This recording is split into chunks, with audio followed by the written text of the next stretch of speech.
Jadi gini konsepnya, antara bedanya hewan kurban dan hewan potong. Jadi kalau hewan potong itu aso itu biasa, aman, sehat, utuh dan halal. Apa itu? Rujukannya apa? Rujukannya adalah di Al-Quran, di surat Al-Baqarah ayat 168 ya.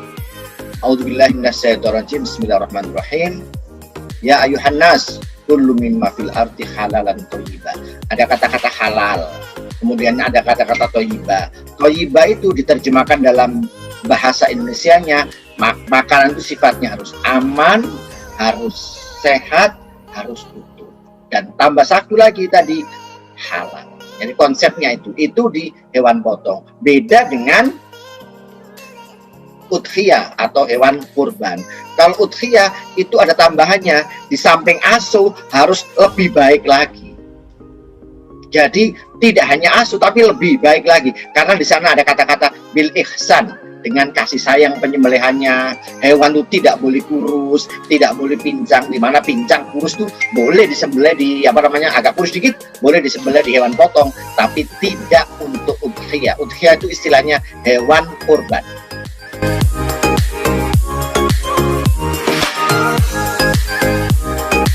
Yang namanya aman itu dalam bahasa Inggris itu adalah safe. Artinya there is no harmful substance. Tidak mengandung bahan-bahan yang membahayakan. Jadi kalau ada daging disinyalir itu mengandung bahan-bahan yang membahayakan, baik itu biologis atau kimiawi, maka daging itu dinyatakan tidak aman. Contoh kalau biologis, misalkan dari kasus antrak, maka hewannya tidak boleh dipotong dan dagingnya tidak boleh diedarkan. Karena apa? Ini tidak aman, bisa menyebabkan penyakit pada manusia. Kemudian yang sehat, ini beda dengan aman. Kalau sehat itu konsepnya itu adalah sound, look healthy, kelihatannya sehat. Maka kalau ada, misalkan contoh yang paling gampang itu ada hati, ada distomumnya. Nah, distomum ini levelnya tidak bisa menular pada manusia karena dia tidak not infective stages ya, tidak pada masa infektif. Tapi kenapa kok dilarang? Ini adalah disgusting, menjijikkan. Nah, menjijikkan itu it's not sound. Jadi itu tidak sehat. Contoh lagi, misalkan ada hewan tidak menular pada manusia penyakitnya, misalkan malignant catarrhal fever yang punya ingus banyak, itu menjijikkan. Nah, yang menjijikkan ini dikategorikan hewan itu tidak sehat. Maka ini tidak boleh dipotong karena tidak layak. Dan ini adalah tidak thayyibah. Bukan tidak amannya, tapi tidak sehatnya.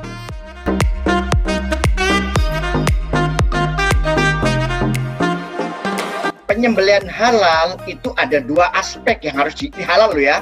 Aspek yang harus dimengerti dulu. Yaitu mengenai yang pertama itu adalah syarat, dan yang kedua adalah rukun.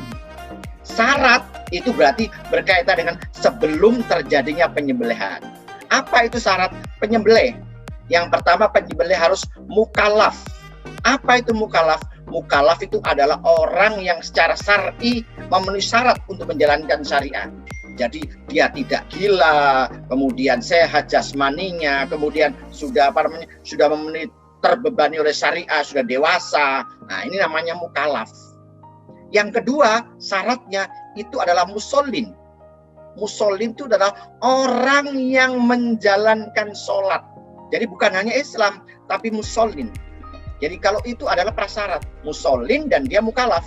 Nah, kemudian kalau dikatakan halal itu masuk pada aspek rukun. Rukun itu apa? Rukunnya hanya 4. Terpotong jalan nafas, terpotong jalan makan, terpotong pembuluh darah. Ini terpotong pembuluh darah, arteri cartus communis sama vena jugularis itu terpotong ya, dua-duanya. Nah, kalau ini terpotong dan sebelum terjadi potongan itu ada bacaan Bismillahi Allahu Akbar, maka ini namanya sah secara halal. Ada syarat, ada rukun halal. Tetapi ini belum tentu keserawan. Halal tapi belum tentu keserawan. Keserawan itu apa? Keserawan itu adalah bil ihsan, dengan kasih sayang. Dalam aduan Arabia ya, dalam bahasa Arab itu bil ihsan, dengan kasih sayang. Contoh yang paling gampang itu adalah penggunaan pisau yang tajam. Jadi kalau pisaunya tidak tajam, meskipun dia itu syaratnya memenuhi rukunnya, memenuhi sampai putus, ini halal. Tetapi it's not ihsan. Ini tidak ihsan.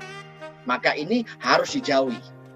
Makanya kalau ada sapi mau dipotong, jangan diperlihatkan sapi yang lain yang sudah dipotong. Itu menimbulkan stres pada sapi yang mau dipotong. Nah, makanya kita tutup yang mau dipotong supaya tidak terlihat oleh yang mau antri mau dipotong. Ditutup. Untuk apa? Untuk tidak menimbulkan stres pada hewan. Nah, tidak menimbulkan stres inilah yang disebut bil ihsan, dengan kasih sayang. Nah, konsep bil ihsan ini dirangkum dalam namanya animal welfare, atau dalam bahasa Indonesianya kesejahteraan hewan.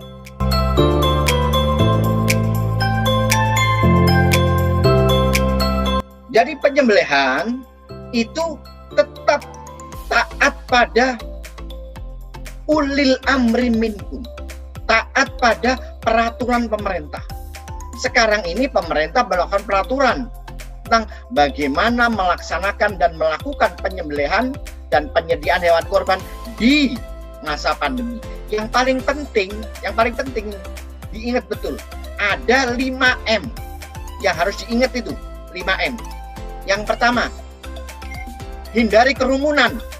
Tidak boleh, karena nanti terlalu banyak terjadinya orang jual beli, banyak orang. Nah, kerumunan kenapa tidak boleh? Di situ ada loading virus, unlimited loading virus, virus yang dikeluarkan sangat banyak. Nah, kalau virus dikeluarkan yang banyak, kemudian kita kena, kita tidak bisa mampu untuk menetralisir. Yang kedua, jaga jarak. Yang ketiga, sering-sering cuci tangan.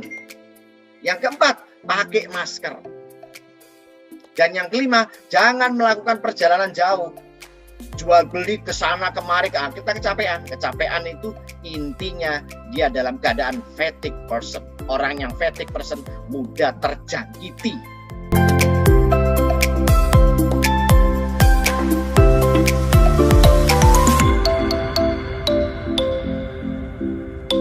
Kita itu sekarang tujuannya satu, yaitu memasyarakatkan konsep, mensosialisasikan konsep cash mafed dan cash rawan. Cash rawan dalam hal penyembelihan korban itu adalah bil ihsan, dengan kasih sayang, supaya masyarakat itu paham bahwa Islam itu menyembelih bukan karena sadisme, tapi karena kasih sayang pada hewanlah yang ditekankan itu. Maka ini harus kita tonjolkan, bukan kita nyembelih gitu.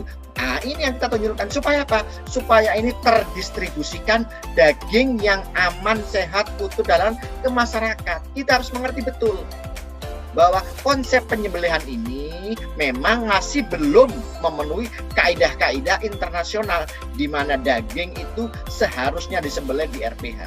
Kita masih masuk pada tataran penyembelihan hewan kurban boleh dilakukan di luar RPH. Kenapa? Kita masih dipersepsikan negara-negara yang sedang berkembang dalam konsep penyediaan daging yang aman, sehat, utuh, dan halal.